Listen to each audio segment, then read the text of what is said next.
मेरा नाम गरुण है। गरुण यानी पक्षियों का राजा और भगवान विष्णु का वाहन।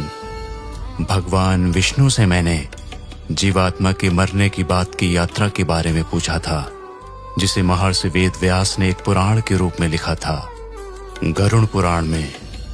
इसलिए आज मैं एक कहानी के रूप में आपको मृत्यु के बाद की यात्रा पर ले जाता हूँ।